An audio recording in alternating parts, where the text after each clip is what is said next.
नमस्कार, मैं हूं शम्स ताहिर खान और आप देख रहे हैं वारदात। क्या 90 के दशक के बाद तालिबान दूसरी बार अफगानिस्तान पर हुकूमत करने जा रहा है? क्या अफगानी सैनिक एक एक कर तालिबान के आगे हथियार डालते जा रहे हैं? और क्या तालिबान सचमुच अफगान की राजधानी काबुल के 120 किलोमीटर नजदीक तक पहुंच चुका है? ये सारे सवाल इसलिए उठ रहे हैं क्योंकि तालिबान ने अफगानिस्तान के दूसरे सबसे बड़े शहर कांधार पर कब्जा जमा लिया है। और अब तो खुद अफगानिस्तान सरकार के कुछ लोग दबी जुबान ये कहने लगे हैं कि तालिबान धीरे धीरे अफगानिस्तान के तमाम इलाकों पर कब्जा करता जा रहा है।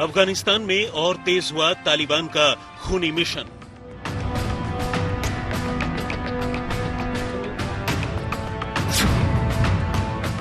चौंतीस में से 12 सूबों की राजधानी पर आतंकियों ने किया कब्जा।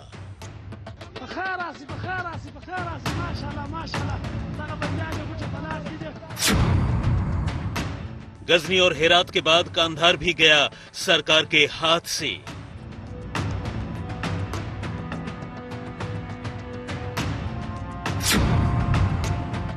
लश्करगाह में फौज और तालिबान के बीच छिड़ी भयानक लड़ाई।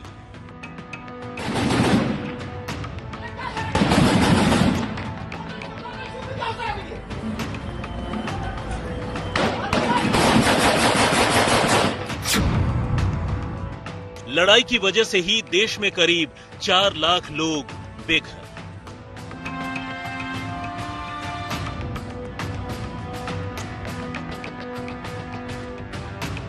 अफगानिस्तान में तालिबान का दबदबा लगातार बढ़ रहा है।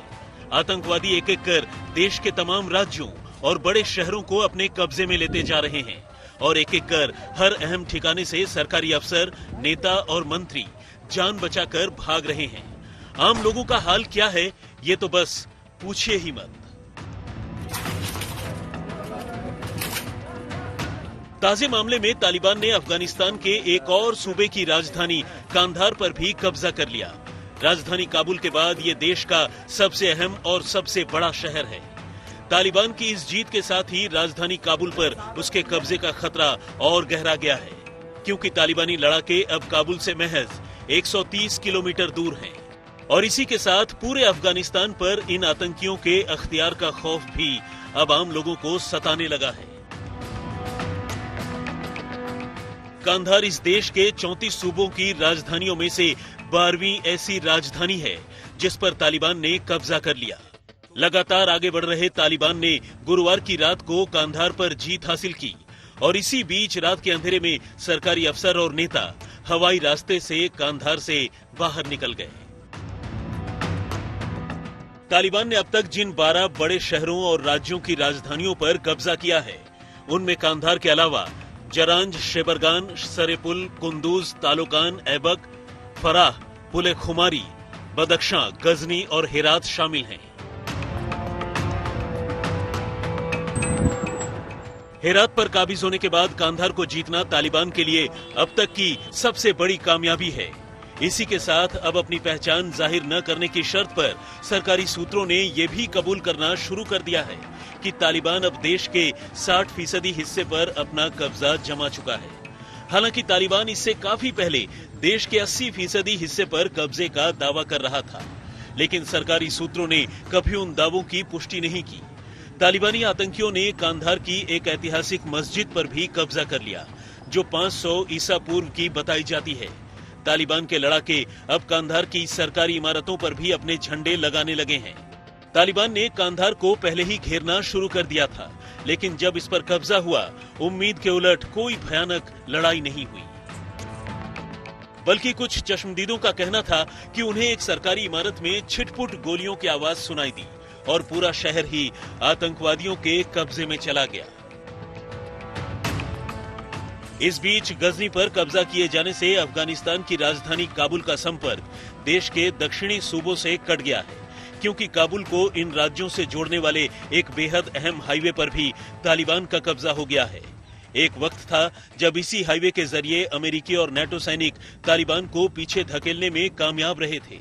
फिलहाल लगातार जारी इस लड़ाई पर अफगानिस्तान की फौज और सरकार ने कोई टिप्पणी नहीं की है, लेकिन जानकारों को डर है कि अफगान सरकार अब ज्यादा दिनों तक काबुल और दूसरे शहरों को बचाने में कामयाब नहीं हो पाएगी, क्योंकि लड़ाई की वजह से देश के अलग अलग हिस्सों से आए हजारों विस्थापित लोग अब भागकर काबुल पहुंच चुके हैं और खुली जगहों, मैदानों और पार्कों में रहने को मजबूर हैं।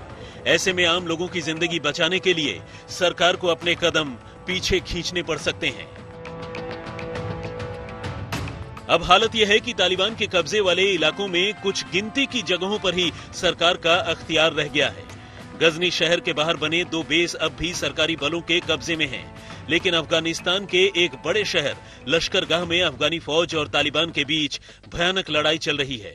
तालिबानी आतंकियों ने बुधवार को हेलमंद के हेडक्वार्टर पर एक कार बम से फिदायीन हमला किया।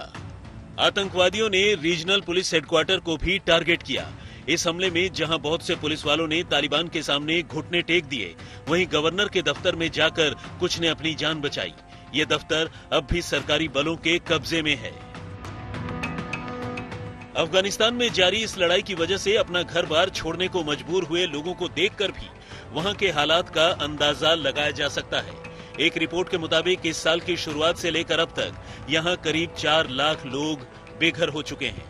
खासकर मई में बड़ी संख्या में लोग अपने घरों को छोड़कर सुरक्षित ठिकानों के लिए भागने पर मजबूर हुए थे।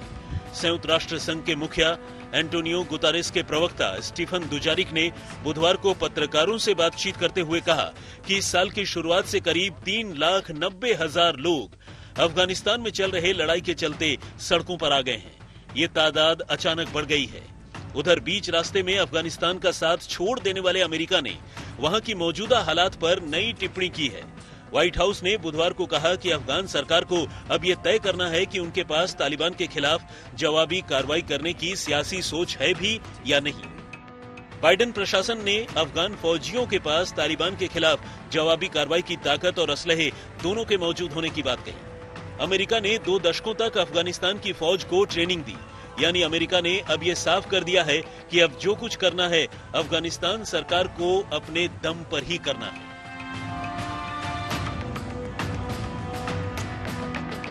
इस बीच तुर्की और तालिबान के बीच नए सिरे से ठनती नजर आ रही है। अफगानिस्तान में तालिबान की ताकत बेशक बढ़ रही हो, लेकिन तुर्की काबुल एयरपोर्ट को चलाना चाहता है और उसकी हिफाजत की जिम्मेदारी खुद लेना चाहता है। तुर्की के रक्षा मंत्री हुलूसी अकर ने बुधवार को कहा कि काबुल एयरपोर्ट का खुला रहना बेहद फायदेमंद है और आने वाले दिनों में इसे लेकर वो फैसला करेंगे। उनका कहना था कि अगर काबुल एयरपोर्ट बंद हुआ तो अफगानिस्तान में कोई भी राजनयिक मिशन काम नहीं कर पाएगा। इससे पहले तुर्की के राष्ट्रपति रेसेप तैयप एर्दोआन ने नेटो सेना की वापसी के बाद काबुल एयरपोर्ट पर अपने सैनिकों को भेजने का प्रस्ताव अमेरिकी राष्ट्रपति जो बाइडेन के सामने रखा था। हालांकि तालिबान ने तुर्की को धमकी दे रखी है कि वो काबुल एयरपोर्ट पर अपनी सेना न भेजे। अफगानिस्तान में हालात कितने नाजुक हैं, इसका अंदाजा इसी बात से लगाया जा सकता है कि अब अमेरिका ने काबुल के दूतावास से अपने कर्मचारियों को निकालने के लिए 3,000 सैनिकों का दल रवाना किया है। इसी तरह ब्रिटेन की ओर से 600 फौजी ब्रिटिश नागरिकों को अफगानिस्तान से बाहर निकालने के लिए भेजे जा रहे हैं। कनाडा भी अपने लोगों को अफगानिस्तान से निकाल रहा है और भारत ने भी अपने नागरिकों को अफगानिस्तान छोड़ने का अल्टीमेटम दे दिया है। आज तक ब्यूरो। कभी अमेरिकी फौज के साथ मिलकर तालिबान के छक्के छुड़ाने वाले इस्माइल खान को तालिबान ने गिरफ्तार कर लिया। शेर हेरात के नाम से जाने जाने वाले इस्माइल खान वो शख्स है जिन्होंने 70 के दशक में असॉल्ट राइफल उठा ली थी। उनके कहने पर ही हेरात के लोगों ने तालिबान के खिलाफ एक लंबी लड़ाई लड़ी। अब डर यह है कि कहीं तालिबान इस्माइल खान को नुकसान न पहुंचा दे।